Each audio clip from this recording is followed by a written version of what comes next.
friends, Roy here. Welcome to another First Look. I like to change out sights on guns, and you should too, because changing sights can dramatically improve the shootability of any gun. I've got an Armscore 1911 slide here, and I was kind of casting about in my odd sights that I have, and I was wondering what I wanted to do. I've got this very classic old micro sight, which might be kind of fun. I've got some really cool Morris custom pistol rear sights that will probably fit in that dovetail. And then I've got this actually really cool. It's a Caspian rear sight, but it's got an aperture in it. And the dovetail may need to be machined for that. I'm not quite sure, but we will have to look into that later. But before we do anything, we have to get the old sight out. And how the heck do you do that?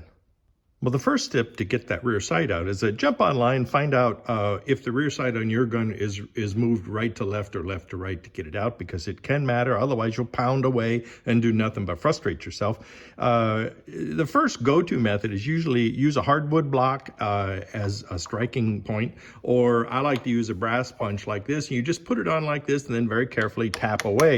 Unfortunately, you'll find out sometimes the rear sight does not want to move. Some factories really put them on. And you need to go to plan B. Okay, I call this plan B. Well, not really, but I'll tell you what, there's been times where I really wanted to wang away at something in order to get it to break free. But you don't always have to do that, and that's what I'm going to show you right now. What the other magic method is that you can push in and remove sights, both front and rear sights, pretty simply and really affordably. And ta-da! Here is the easy way. Real Avid, they're very famous for sort of, I'd call it consumer gunsmithing tools, the kind of things that mere mortals like you and I can actually use and figure out. For $149, their master sight pusher comes complete with manual that's written in American English by Americans, I think, so there's not any silliness involved. But it does an excellent job. Very simply, a lot of these sight pushers are really complicated and with all kinds of bits and pins and springs and knurled knobs and everything, but this is very, very simple. Now, I've gone ahead and I pushed this sight out a little bit just to make sure there weren't any real problems. And so basically you install the slide in and align it between the little pusher blocks right here.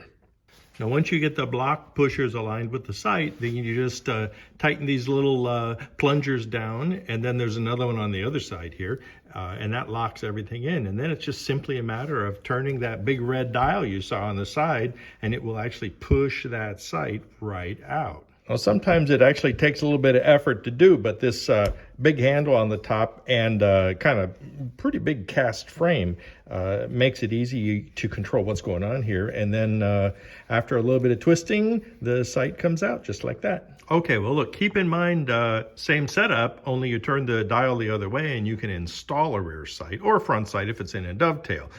This works on just about every kind of slide you can imagine. So if you have a Glock or a SIG or a Smith & Wesson or you name it, you more than likely be able to replace the sights using this thing. I like it. It lives on my workbench. It's absolutely replaced the good old standby tools here. So Real Avid master sight pusher and $149. So hey, this is Roy Huntington.